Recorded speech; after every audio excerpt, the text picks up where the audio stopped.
mengenal infeksi saluran kemih. Roberto Hamonangan Sinaga ya, oke, spesialis urologi.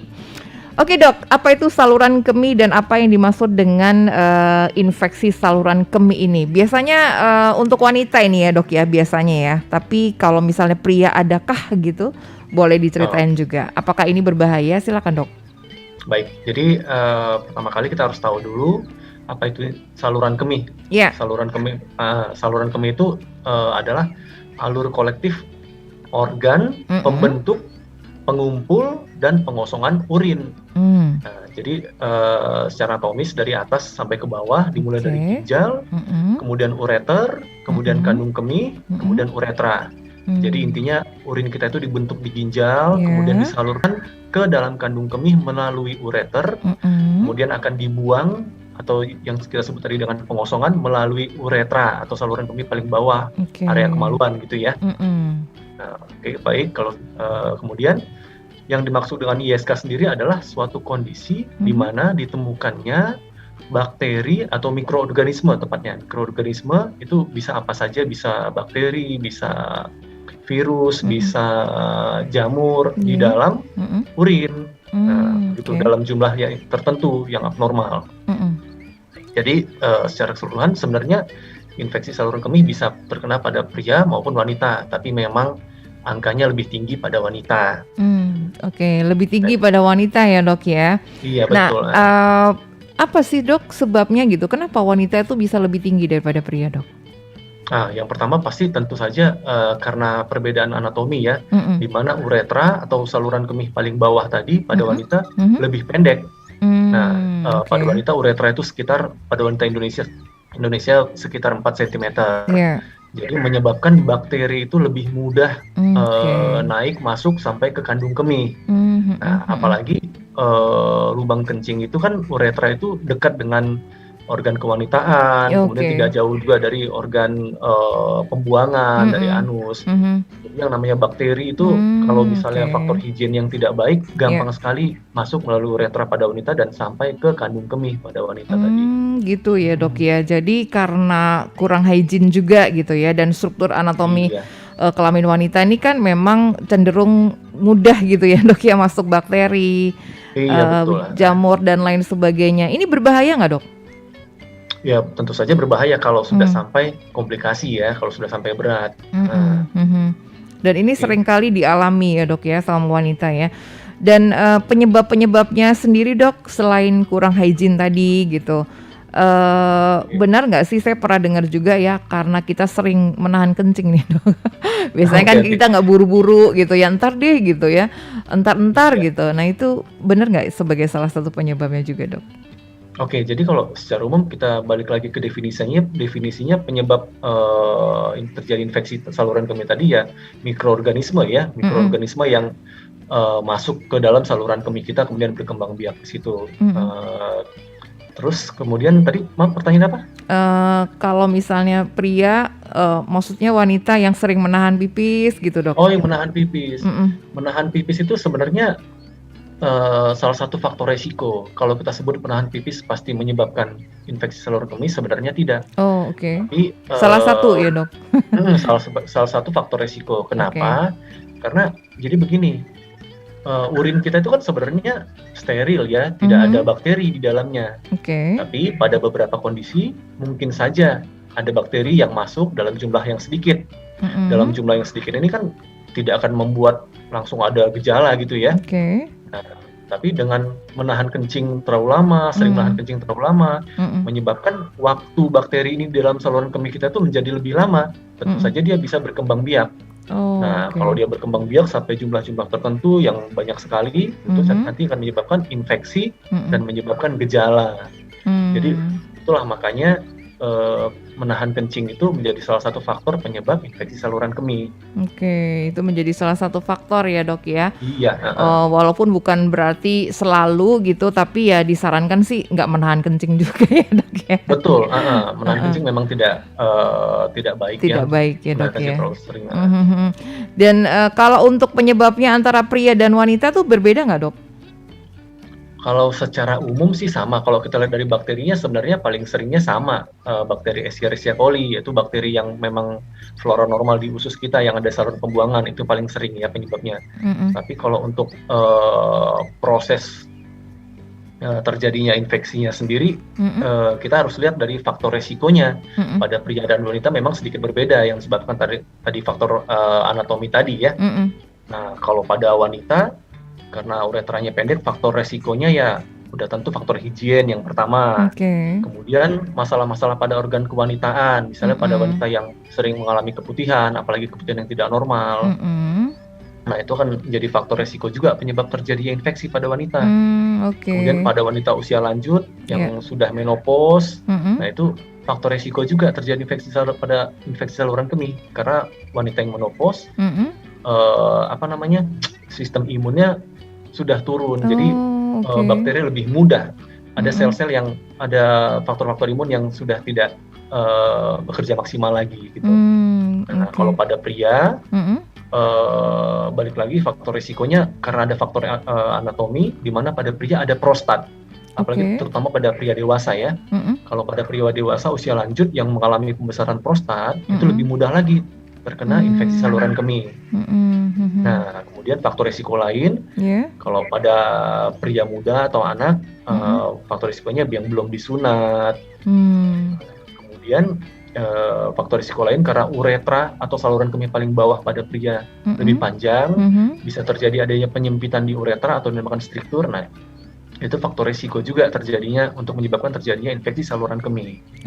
Tapi kalau faktor risiko secara umum pada pria dan wanita ada juga beberapa yang sama, seperti misalnya penyakit penyerta, misalnya pada diabetes. Nah, ini menjadi faktor risiko juga untuk mempermudah terjadi infeksi saluran kemih, karena pada penderita diabetes urinnya kan mengandung gula ya. Nah, sementara gula itu jadi media yang baik untuk berkembang biaknya bakteri gitu loh. Nah, jadi pada orang yang penderita diabetes gampang sekali terjadi itu infeksi saluran kemih. Oh gitu, jadi banyak sekali ya dok ya faktor resikonya juga ya dok ya. Banyak Setiap sekali, orang ya. berbeda-beda gitu ya, dan ada beberapa yang memang akhirnya mendorong itu terjadi karena beberapa penyakit tertentu seperti diabetes tadi ya dok ya. Iya, diabetes, penyakit-penyakit autoimun, penyakit yang imun, Iya, kemudian pada penderita-penderita penyakit lain yang harus memasang kateter seumur hidup, itu gampang sekali. Itu juga faktor resiko. Iya, oke. Jadi banyak sekali ya faktor resiko kenapa orang bisa terkena infeksi saluran kemih ini ya dok ya. Tapi yang perlu digarisbawahi itu memang daya tahan tubuh ya dok ya. Walaupun mungkin banyak bakteri atau apapun jamur yang akhirnya bisa mengakibatkan ISK tadi, infeksi saluran kemih, tapi kalau imunitas tubuh kita baik, itu kita bisa menghalau juga ya dok? Betul ya. Oke, jadi segala penyakit sih semuanya tergantung dari imunitas tubuh kita ya, dan itu bisa memperburuk keadaan juga. Nah, apakah ini berbahaya begitu dok? ISK ini ya bisa berbahaya kalau ada komplikasi gitu ya dok tadi ya. Betul. Nah, komplikasinya itu seperti apa sebelum dijawab tadi tentang ini bisa menular enggak gitu? Baik, komplikasi infeksi saluran kemih itu bisa beberapa ya, bisa banyak, bisa terjadi ya pyelonefritis atau infeksi berat pada ginjal, yang nantinya bisa menyebabkan sepsis. Sepsis itu adalah kondisi di mana terjadi infeksi berat yang pada akhirnya melibatkan seluruh organ tubuh di tubuh kita gitu. Nah, komplikasi lainnya bisa terjadi kegagalan fungsi ginjal. Nah, kegagalan fungsi ginjal ini bisa bersifat sementara, bisa juga bersifat permanen. Nah, komplikasi lain bisa timbul penyakit batu saluran kemih, karena ada beberapa bakteri, contohnya seperti bakteri Proteus, Klebsiella, Pseudomonas, itu dapat menyebabkan pembentukan batu di ginjal. Iya, jadi wow, kemarin-kemarin juga bertanya kok bisa ya gitu ya, ada batu gitu ya dok ya. Itu mungkin karena akumulasi gitu ya dok, nggak diobati secara baik gitu tentang ISK ini bisa juga bisa, ya? Tapi itu salah satunya ya. Salah satu, betul. Bisa salah satu dari infeksi saluran kemih, bisa juga faktor lain. Iya. Dan apakah ini menular dok, infeksi saluran kemih ini?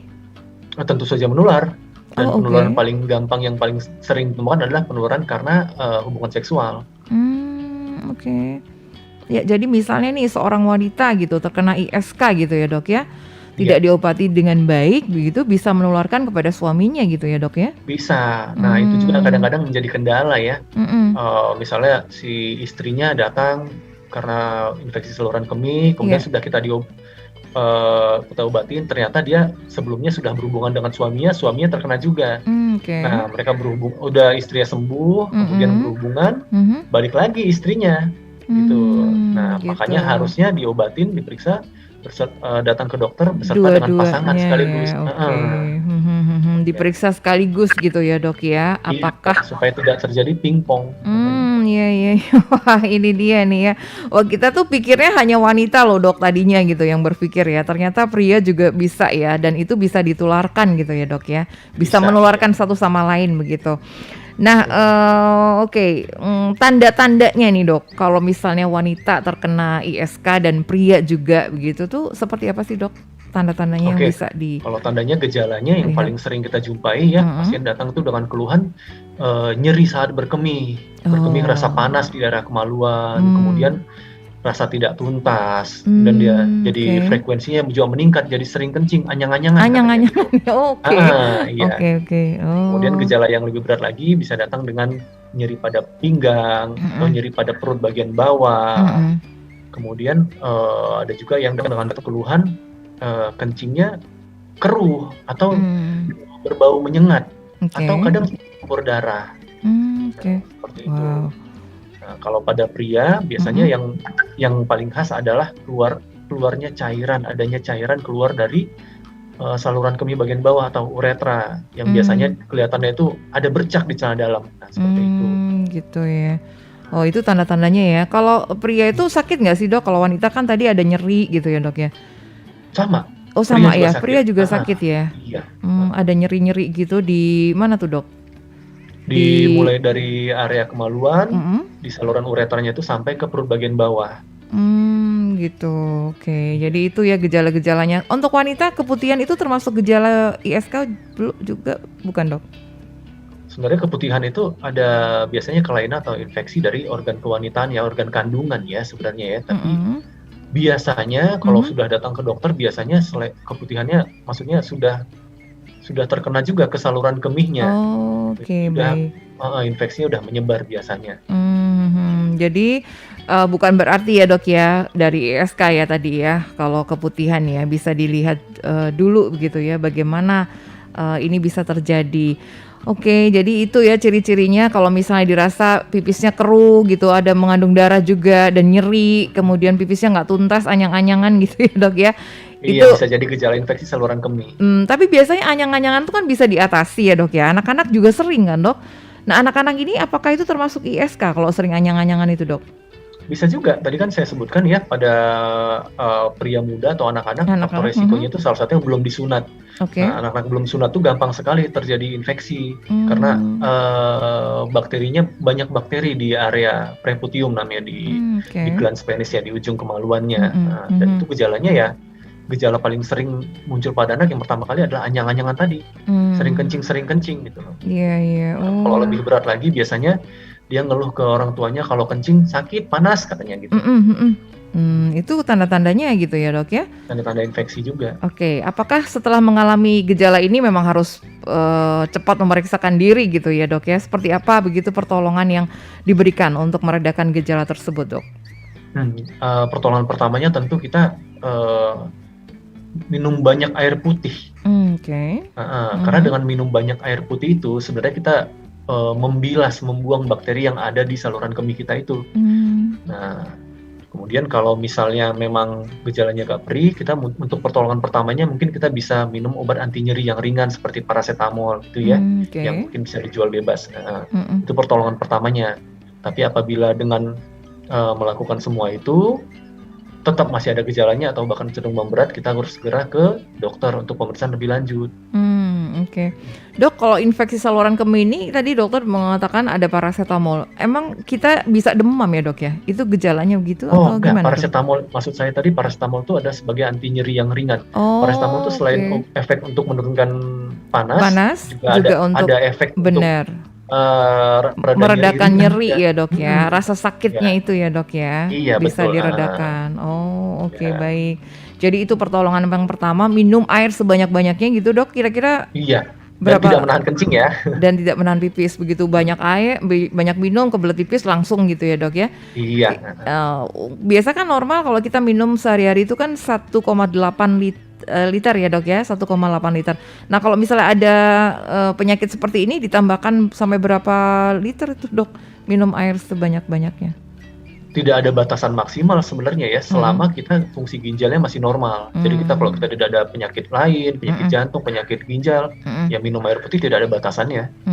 Berapapun gitu yang kita ya? minum, nanti Iya, kalau kelebihannya akan dibuang oleh tubuh kita. gitu ya selalu ya. Nah, kalau misalnya Ya. dikaitkan dengan air minum itu bisa menjadi, meredakan sementara begitu gejalanya, berarti orang yang nggak suka minum gitu, Dok, itu apakah ada, apa namanya itu, sebabnya bisa menjadi penyebab dari ISK juga? Ya itu tadi saya bilang yang pertama kalau kita, minumnya sedikit, Mhm. itu menjadi salah satu faktor resiko juga untuk terjadinya infeksi saluran kemih.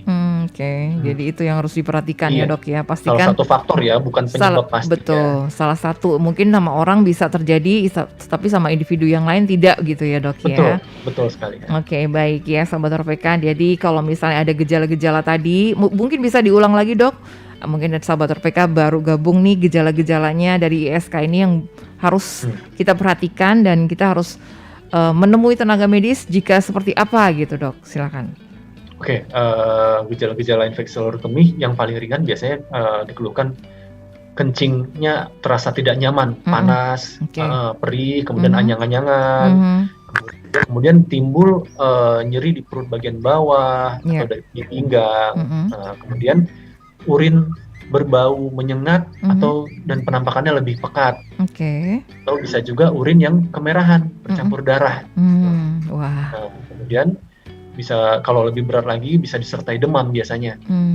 gitu, Kalau pada pria yang lebih khas adalah adanya cairan atau seperti nanah yang keluar dari, wow, lubang kemaluan, ditandai mmm, berupa bercak pada celana dalam dan itu, oke, tanpa disadari ya. Jadi artinya mhm, maksudnya bukan keluar beserta urin, mhm, nah keluar sendiri gitu loh. gitu ya. Jadi Ya meskipun harus tidak semua infeksi saluran kemih pada pria seperti ini, oke, tapi beberapa bakteri gejalanya baik. seperti ini. Mungkin sekarang, tips ya, Dok, ya. Apa sih yang harus dilakukan, untuk mencegah gitu, Dok? Mencegah, ISK, infeksi saluran kemih ini, Dok? Baik, Mhm, yang pertama tentu saja menjaga kebersihan ya, higien menjaga. terutama di daerah, area kewanitaan, organ intim gitu. Mhm, mhm, Nah, itu yang pertama. Kemudian, oke, kebiasaan-kebiasaan minum mmm. harus minum cukup, jumlah yang cukup gitu ya, tidak boleh kurang. Nah, sebentar Nah, saya potong dulu yang pertama tadi, Dok, baru inget, menjaga kebersihan organ gitu ya, Dok, ya, iya, organ kelamin pada wanita. Biasanya kan wanita itu menggunakan ini, Dok, supaya bersih, sabun gitu ya, Dok, ya. Sabun iya, misalnya antiseptik, itu diperbolehkan atau gimana, Dok? Untuk menjaga eee, kebersihan tadi? untuk tentu saja diperbolehkan ya, Boleh asalkan ya? sesuai dengan kriterianya seperti pH-nya diperhatikan, Mhm. yang sesuai memang untuk kulit di area kewanitaan tersebut. Oke, diperbolehkan ya, Dok, ya, asalkan Iya, pokoknya menjaga lah ya kebersihan di iya. organ intim itu. Kemudian yang kedua tadi minum ya, Dok, ya? Iya, minum air Mmm, putih yang cukup, ya mhm, tidak boleh kurang. oke. Yang cukupnya itu berapa? Gitu Iya, loh. heeh, Jadi kalau kebutuhan pada manusia itu heeh, 30 cc per kilogram berat badan. Saya ambil oh, contoh misalnya berat badannya 50, iya, 30 cc per kilogram berat badan per 24 jam, berarti dalam 24 jam harus habis sekitar 1.500 cc, 30 1,5 kali liter. oke, iya, iya, Itu iya, pun kalau tidak ada ini ya, kalau kita misalnya tidak ada aktivitas di luar yang mmm, banyak keringat, tapi kalau mhm, kita aktivitas di luar banyak keringat, banyak penguapan, tentu pastinya harus ditambahin lagi. lebih banyak lagi, Heeh. oke, Kemudian yang lainnya, mhm, itu kebiasaan-kebiasaan untuk menahan kencing terlalu mhm, lama, nah itu mmm, dihindari, dikurangi. mhm, Karena itu gitu, akan membuat bakteri lebih lama di dalam, mhm, sehingga bisa berkembang biak. mmm. Itu ya, Dok, ya. Kemudian apa lagi, Dok? mencegah. Pastinya untuk meningkatkan imunitas juga ya Dok ya? Oh iya, itu tentu saja, iya itu. Makanan-makanan yang bernutrisi, entah itu Iya, vitamin, makanan olahraga, sehat, sebenarnya pola hidup yang olahraga, baik ya Dok istirahat yang ya? cukup ya. Heeh. Iya, betul sekali. Baik, terima kasih banyak Dokter Roberto apa yang sudah disampaikan pagi hari ini dan ini sangat mengedukasi kami ya terkait dengan infeksi saluran kemih. Sampai ketemu lagi Dok di lain kesempatan Baik, pastinya, salam ya buat teman-teman di Rumah Sakit Ukrida pastinya, sukses selalu ya. Sampai ketemu baik. lagi ya Dok ya. Terima Baik. kasih.